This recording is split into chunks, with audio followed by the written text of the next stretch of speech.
दोबारा स्टार्ट करें प्लीज। जी सर। Okay please. कौन ने उसने साइटेड किया, मतलब उसने लिखा था कि describe educational planning as application of rational systematic analysis to the process of educational development with the aim of making education more effective and efficient in responding to the needs and goals of the learner and the society। उसने बताया था कि जो education planning है वो दरअसल rational systematic analysis की application होती है। इसका प्रोसेस ये होता है कि हम उसमें एजुकेशन जो डेवलपमेंट होती है उसका जो मेन एम होता है वो ये होता है कि हमने जो एजुकेशन से रिलेटेड जो हमने डिसीजन बनाने हैं वो मोर इफेक्टिव हो और एफिशिएंट हो। मतलब हमारे पास कम वक्त में और स्कार्स रिसोर्सेज के अंदर रहकर हम जो अपने गोल्स हैं उनको क्या कर सकें, अचीव कर सकें। नेक्स्ट होता है to the needs and goals of the learner and the society, दोनों ही, यानी कि आप लर्नर के भी जो गोल्स हैं उनको भी अचीव कर सकते हैं और अपनी सोसाइटी से रिलेटेड जो अपने गोल्स अचीव करने हैं उनको भी हासिल कर सकें। Slide. This means that educational planning should take into account the needs of the pupils, students in terms of learning facilities। यहाँ पे मेन जो उसने फोकस किया था वो ये बताया था कि जो एजुकेशन प्लानिंग है वो दरअसल क्या है कि हमने जो स्टूडेंट है उसकी दरअसल नीड क्या है, वो स्टूडेंट चाहता क्या है, अकॉर्डिंग टू स्टूडेंट नीड्स हमने क्या प्लान करना है in term of learning facilities, यानी कि आपने लर्निंग को सामने रखते हुए स्टूडेंट की विश के मुताबिक या उसकी नीड के मुताबिक चाहता क्या वो हमने प्लान करना है। एंड इक्विपमेंट, उसे हमने कौन से इक्विपमेंट प्रोवाइड करने हैं, टेक्स्ट बुक्स, मतलब आप एक लेवल देखेंगे अगर क्लास 1 का बच्चा तो उसके लिए आपने कौन सी बुक्स उसको प्रोवाइड करनी, कौन सा करिकुलम उसको प्रोवाइड करना है। क्लासरूम स्पेसेस हमने देखनी है कि अगर छोटे बच्चों की क्लास है तो उसके लिए कितना होना चाहिए, और अगर आप हायर एजुकेशन की बात करें तो उससे रिलेटेड आपकी क्लासरूम स्पेस कितनी हो। And qualified educational person in meeting the needs of the society। पहले ऊपर हमारे पास स्टूडेंट से रिलेटेड बात हुई है, नीचे हमारे पास वो बता रहे हैं सोसाइटी से रिलेटेड कि हमारी क्या नीड्स हो। एजुकेशनल प्लानिंग से रिलेटेड हमें क्या प्रोवाइड करती है, शुड टेक कॉग्निजेंस, सही ये प्रोनाउंसिएशन नहीं आ रही, of the man power, culture, social and communication need of the society. वहाँ पे बताती है कि हमारी कल्चर, हमारी सोशल और हमारी कम्युनिकेशन नीड क्या है सोसाइटी के अंदर as a nation as well as the economical change। और इकोनॉमिकल हमारी चेंज क्या अफेक्ट, एजुकेशन हमारी इकोनॉमिकल चेंज पे कैसे अफेक्ट करेगी, इससे रिलेटेड हमने ये प्लानिंग करनी होती है एजुकेशन प्लानिंग के अंदर। So much. So guys, through education planning we are basically determining course of actions to be performed related to needs of education with efficiency and effectiveness. So here we basically determine the needs of the learner, we determine the need of the society, and we try to fulfill those needs with the help of education planning. And we provide different sort of required number of equipments, textbook, classroom spaces. We determine these sort of equipment there, qualified educational personnel, or teachers or administrators, so including administrators also. So the meeting the need of society education planning should take cognizance of the manpower कि हमें कितने लोग चाहिए, इसको हम एक, जैसे आपका एक अदारा है, स्कूल है, तो उस स्कूल को चलाने के लिए आपको कितने टीचर चाहिए, कितने साइंस टीचर, कितने इंग्लिश टीचर, कितने मैथ टीचर, उर्दू टीचर कितने चाहिए, ये सारी चीज़ें आप डिटरमाइन करते हैं। Cultural and social and communication needs of society, और आपकी ये जितनी भी नीड्स हैं, कल्चरल हैं, सोशल हैं, वो सारी आप एजुकेशनल प्लानिंग में इन सारी चीज़ों को फाइंड करने की कोशिश करते हैं, as well as economic changes. और अपने जो इकोनॉमिकल इन्हांसमेंट करनी है, डेवलपमेंट करनी है, उसके लिए हमारी क्या रिक्वायरमेंट्स हैं, उसको भी आप अपने सिलेबस का या अपने एजुकेशन का हिस्सा बनाते हैं, ताकि हम ऐसे स्किल पर्सनल जो है ना वो तैयार कर सके जो मार्केट में आके इकोनॉमिकल एक्टिविटी परफॉर्म करके, प्रॉफिट जनरेट करके सोसाइटी को यानी वेल्थ क्रिएट करें और सोसाइटी के लिए रिलीफ दें। Okay, next slide is about again concept of education planning. इसको कौन कर रहा है? हरिए प्लीज। जी सर, ये educational planning is blueprint sir, basically एक रफ प्लान होता है, या हम एक मैप सेट करते हैं या एक ड्राइंग बनाते हैं पहले। बेटा ब्लूप्रिंट कहते हैं रिटन फॉर्म को, जो भी चीज आप राइटिंग में ले आते हैं उसको बेटा ब्लूप्रिंट कहते हैं। सही है, जो हमें डायरेक्शन देता है future development of nation educational system के, जो हमारे जो कौमी नेशनल एजुकेशन सिस्टम है उसको डेवलप करने में मदद देता है। और ये हमारे जो कोर्सेज ऑफ एक्शन है उनको अचीव करने के लिए जो हमारे गोल्स और ऑब्जेक्टिव्स होते हैं उनको अचीव करने में हमारी मदद देता है।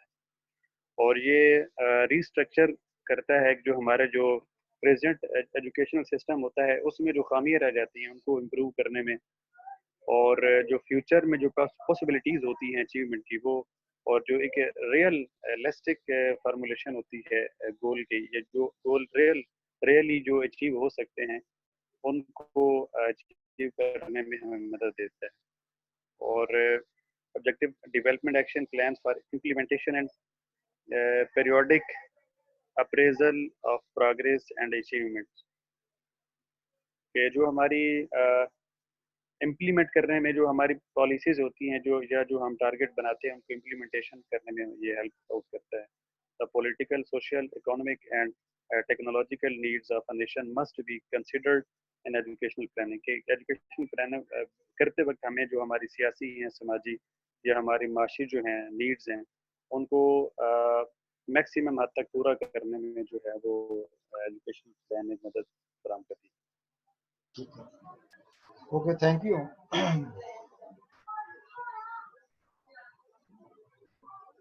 जी, इसको कौन एक्सप्लेन कर रहे हैं?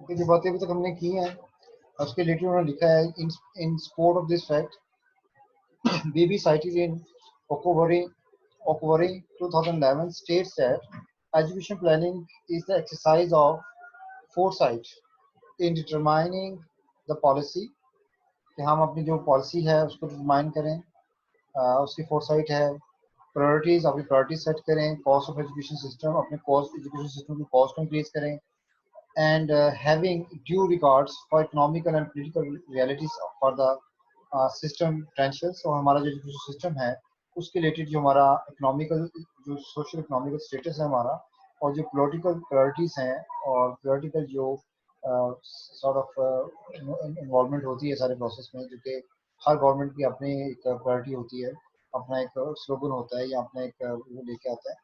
तो for growth and the needs of the country and for the people served by the system। तो इसका जो कोर पर्पस है वो यही है कि आपका जो कंट्री नीड्स हैं और कंट्री ग्रोथ है उसको एक्सपेंड किया जाए, आपके जो स्टूडेंट्स हैं उनको सर्व किया जाए सिस्टम के थ्रू, उसमें बेहतरी लेके आए, क्योंकि हर साल आपका जो सिस्टम ऑफ एजुकेशन वो एक्सपैंड होता है, आपकी पॉपुलेशन में बहुत बड़ा बूस्ट आता है, पॉपुलेशन एक्सप्लोजन होता है, हर साल नंबर ऑफ स्टूडेंट्स इंक्रीज हो जाते हैं हर फील्ड में, मेडिकल में, इंजीनियरिंग में, बाकी जितने भी फील्ड्स हैं, नंबर ऑफ जो पास स्टूडेंट्स होते हैं मैट्रिक लेवल पे, FSC इंटरमीडिएट लेवल पे बढ़ते जाते हैं। तो इसलिए फिर हमें हर साल में देखना पड़ता है कि कितना इसमें इंक्रीज आ रहा है, उसके रिलेटेड हमें क्या इक्विपमेंट चाहिए, कितने ह्यूमन रिसोर्स चाहिए, कितने नंबर ऑफ स्कूल चाहिए, कॉलेज चाहिए, यूनिवर्सिटी चाहिए, तो सब में फिर चेंज आता है। तो सारी चीज़ों को डिटरमाइन करने में एजुकेशन प्लानिंग हमारी हेल्प कर रही है। So this implies that education planning is a scientific study of the future। Education planning में again we are studying the future, we are concerned with the future with regard to the nation's education development, कि किस तरह से हम अपने education जो education development of nation है वो कैसे कर सकते हैं। The future development of a nation is a focus of education planning। तो हमारा जो core focus होता है education planning में, that is the development of the nation, कि हम अपनी जो nation है उसको develop करें economically, socially, politically, ठीक है, तो हम उनके अंदर एथिकली उनको डेवलप करें। So it involves studying the future education needs of the country and putting in place relevant policies and priorities। और इसलिए हम जो फ्यूचर एजुकेशन नीड्स हैं कंट्री को डिटरमाइन करते हैं और कोशिश करते हैं कि जो रेलेवेंट पॉलिसीज हैं उनको फॉर्मुलेट करें, और साथ में जो है अपनी जो प्रायोरिटीज़ हैं उनको सेट करें कि हमने किन चीज़ों को पहले करना है, कौन से कोर्स ऑफ एक्शन को बाद में ले सकते हैं, और एक्शंस को डिसाइड करें कौन से एक्शन हमने लेने हैं, and programmes that will enhance achievement of such education objectives। और कैसे कौन से ऐसे प्रोग्राम्स हो सकते हैं जिससे हमारे जो सेट ऑब्जेक्टिव्स हैं उनको अचीव किया जा सके, हमारे जो नेशनल इश्यूज हैं उनको ओवरकम किया जा सके, रिड्यूस किया जा सके, और हम बेहतर जो है ना बेहतरी की तरफ जा सकें, इम्प्रूवमेंट की तरफ जा सकें। So education planning does not just happen, ये बहुत इंपॉर्टेंट यहाँ पे कमेंट है, that education planning doesn't just happen by chance. ऐसा नहीं है कि कोई हम इसको ऐसे ही कर लेते हैं जैसे हम रोजमर्रा में काम कर रहे होते हैं। It is an organised social practice. इसको बहुत ज़्यादा थारोली कलेक्टिवली इसको देखा जाता है। चीज़ें एक्सपर्ट्स होते हैं वो लोग देखते हैं। And involving studying the present and using available information concerning the education challenges. और हम प्रेजेंट सिचुएशन को एनालाइज करते हैं, उसको स्टडी करते हैं, और जो भी हमारे पास सॉर्ट ऑफ इंफॉर्मेशन है एजुकेशन चैलेंज के बारे में, उन्हें डिटरमाइन करते हैं, उनको कलेक्ट करते हैं of the country to plan the future education development, ताकि हम जो अपनी जो सॉर्ट ऑफ एजुकेशन डेवलपमेंट है फ्यूचर में, उसको हम प्लान कर सकते हैं। So the outcome of the education planning is the education plan. Basically education planning से हम जो चीज़, जब हमारे प्रोडक्ट आती है, रिजल्ट आता है, वो हमारे पास एजुकेशन प्लान होता है। इसलिए मैं हमेशा कहता हूँ कि एजुकेशन पॉलिसी है वो एक तरह का एजुकेशन प्लान ही होता है, विच कंटेन्स एजुकेशनल पॉलिसीज, जिसमें एजुकेशन पॉलिसीज हो सकती हैं, गोल्स एंड ऑब्जेक्टिव्स हो सकते हैं, एक्टिविटीज हो सकती हैं, यानी कि गोल एक्शन हो सकते हैं, एंड प्रोग्राम्स। और डिफरेंट प्रोग्राम डिजाइन किए जा सकते हैं जिनसे हम अपने लिटरेसी रेट को इम्प्रूव कर सकते हैं, हाई एजुकेशन को इम्प्रूव कर सकते हैं, अब हमारा जो स्कूल स्ट्रक्चर है या स्कूलिंग है उसको बेहतर कर सकते हैं, मदरसा एजुकेशन उसको हम बेहतर कर सकते हैं, अलाइन कर सकते हैं। सो इम्प्लीमेंटेशन स्ट्रेटजीज, और फिर उनको इम्प्लीमेंट कैसे करना है ये भी हम साथ में वो भी कोर्स ऑफ एक्शन को डिसाइड करने की कोशिश करते हैं। मेथड ऑफ मॉनिटरिंग, फिर इसमें मॉनिटरिंग कैसे की जाए ताकि हम देखें कि हम कहाँ पहुँच गए हैं और क्या ये सारी चीज़ें हो रही हैं कि नहीं हो रही हैं। And valuation of achievement and progress and the time framework of implementation, और साथ में वैल्यूएट करते रहें कि किस हद तक चीज़ें अचीव हो रही हैं, गोल्स अचीव हो रहे हैं, और किस हद तक प्रोग्रेस हो चुकी है। और साथ में एक with in limited time frame इसको करना होता है, with in 1 year, 2 year, 3 years, 4 year, 5 years, जितना भी हम मेंशन करते हैं। अगले नेक्स्ट हम पढ़ेंगे इस बारे में। Okay, importance of education planning, ये तो बहुत सिंपल सा टॉपिक है, जल्दी करें जिसको कौन एक्सप्लेन कर रहे हैं। ये पढ़ा था में से किसी ने, scholars?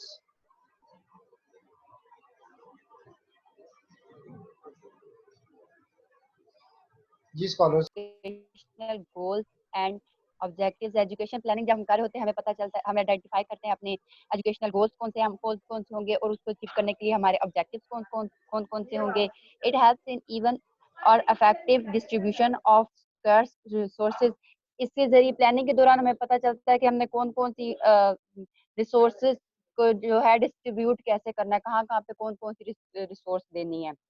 It adds decision making in education, decision making में हेल्प करती है। It is necessary for administrative decision making in education. Administrative decision making में भी ये बहुत हेल्प करती है। It enable a nation to make her choice clear in terms of education need. Education planning के जरिए से हमें पता चलता है हमारी education needs कौन कौन सी हैं।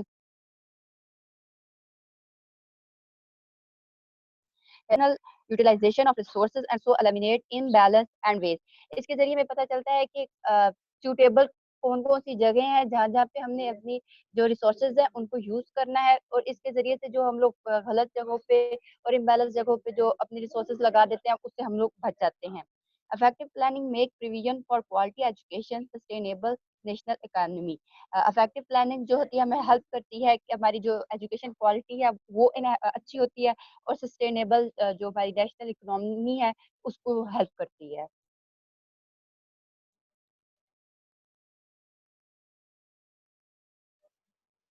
सर हो गया। Next topic is about importance of education planning,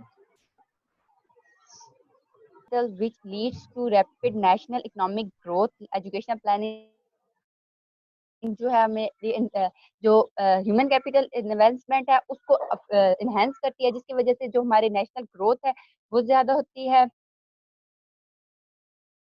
education planning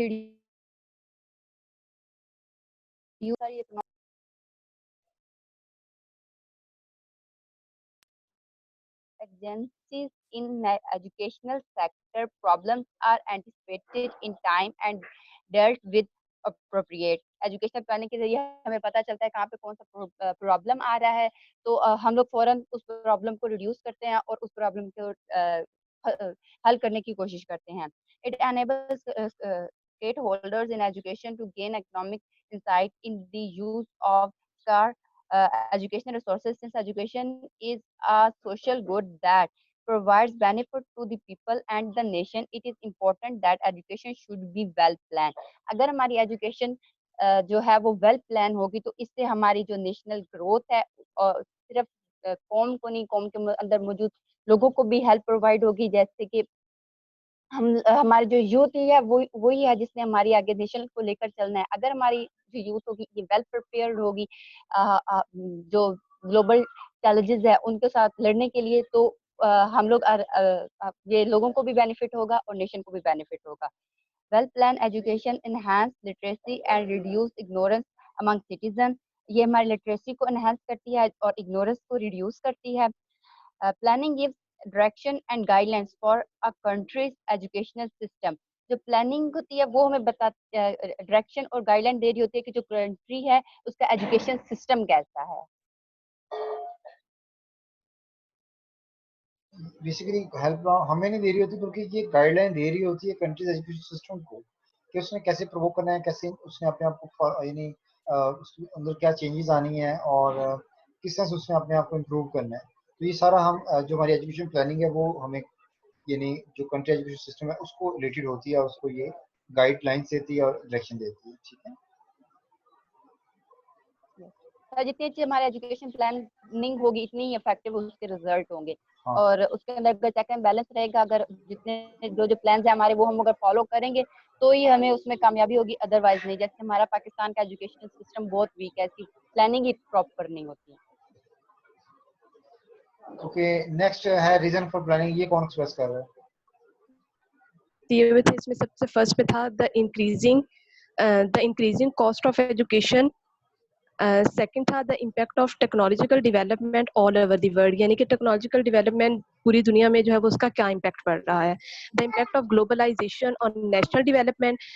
globalisation का इम्पैक्ट जो है वो नेशनल डेवलपमेंट में क्या हो रहा है। इसके अलावा अनएम्प्लॉयमेंट, बेरोजगारी, सोशल चेंजेस।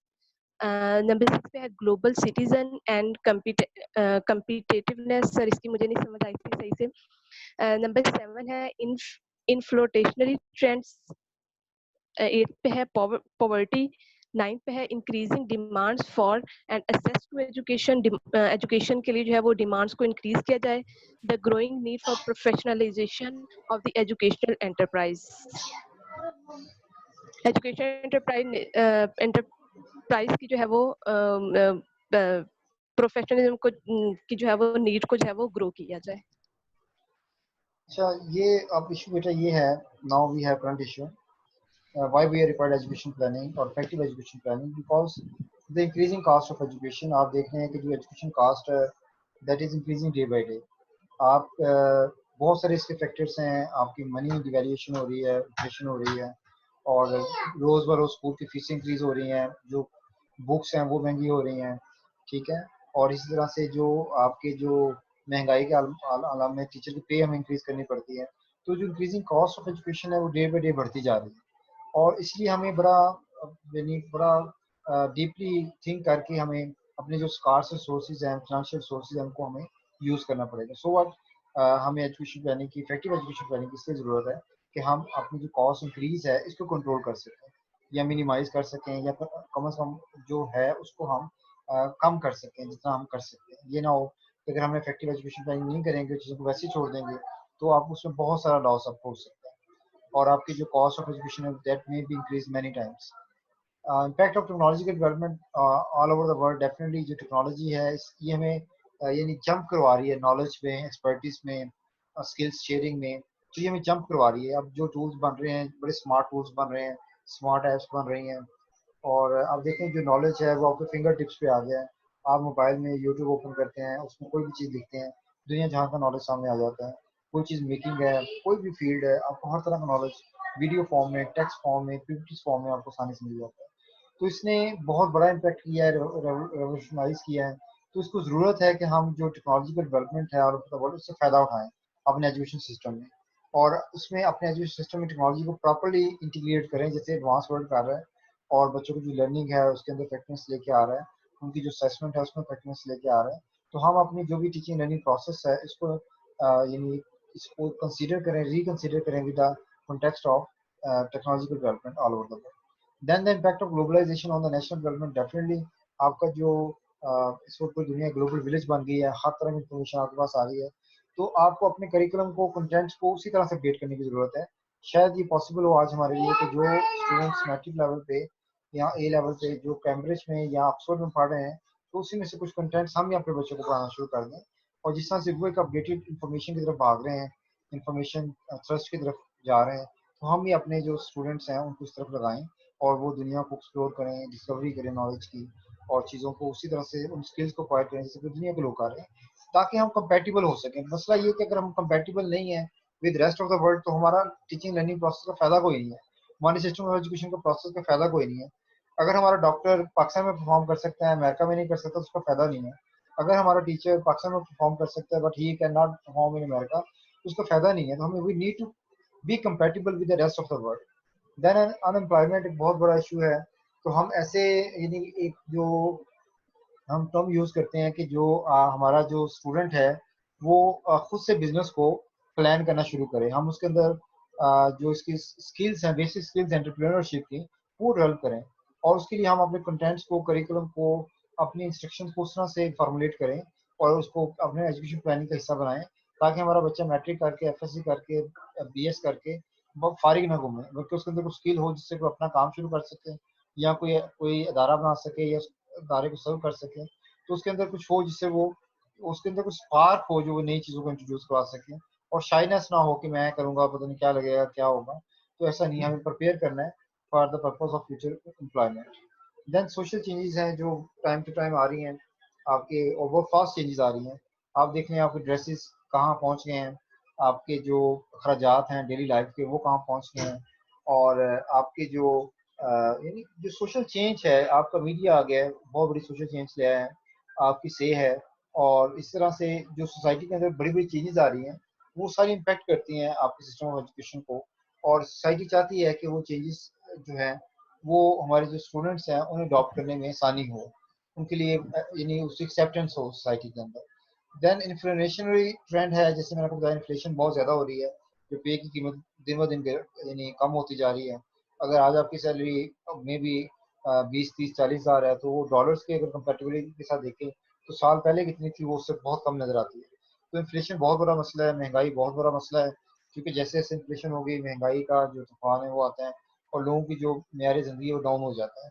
और इससे फिर हम जिस मंजिल की तरफ जा रहे हैं वो इकोनॉमिकल डेवलपमेंट है, हमारी इकोनॉमिकल डेवलपमेंट स्लो हो जाती है। तो ये बहुत बड़े इश्यूज हैं। पॉवर्टी इटसेल्फ, हमारे जो लोग हैं 70% आज भी शायद और पॉवर्टी लाइन में नीचे, जो एक लेवल है पटरी है उससे नीचे life, they are passing their life below the line of poverty. तो 70% पीपल आर देयर, और इस कोरोना वायरस की वजह से शायद ये 80-90% हो गए होंगे। जो 20-30% खुशहाल तबका था वो भी इसके अंदर भी ये प्रॉब्लम, ये पॉवर्टी का बन रहा है। Increasing demand for and access to education, ये भी है। जैसे मैंने कहा कि नंबर ऑफ जो एप्लीकेंट्स है यूनिवर्सिटी में बढ़ते जा रहे हैं, हर साल यूनिवर्सिटी सरगोदा में एडमिशन के लिए एप्लीकेशन बढ़ती जा रही हैं। किस साल 20,000 थी, तो पिछले साल 40,000 थी, इस साल 50,000 थी। तो हर साल ये 10,000 20,000 एप्लीकेशन बढ़ती जा रही है। तो इसका मतलब कि डिमांड फॉर एजुकेशन इंक्रीज हो रही है हायर एजुकेशन में। ऐसे स्कूल्स में ज़्यादा लोग आ रहे हैं, ऐसे ही आपके जो आउट स्कूल बच्चे हैं वो स्कूल में आ रहे हैं। तो जो डिमांड ऑफ एजुकेशन है, एक्सेस टू एजुकेशन है, that has been increase in previous years. The growing need of the professionalisation of education enterprise. तो आप देखें आपके जो ये जो प्रोफेशन है टीचिंग लर्निंग का, उसमें आपकी ये प्रोफेशनल नीड इंक्रीज हो रही है कि आप डिप्लोमा करके आएँ, आप सर्टिफिकेट लेके आएँ, और फिर आपको नौकरी देंगे, और या आप किस तरह की आपकी एक्सपर्टीज हो, फिर हम आपको टीचिंग के लिए ये मौका देंगे। तो इसलिए आपकी जो ग्रोइंग नीड्स हैं प्रोफेशनलाइजेशन की, वो भी बढ़ती जा रही हैं, और इसमें कंपटीशन इंक्रीज हो रहा है ऑन ऑल एस्पेक्ट्स।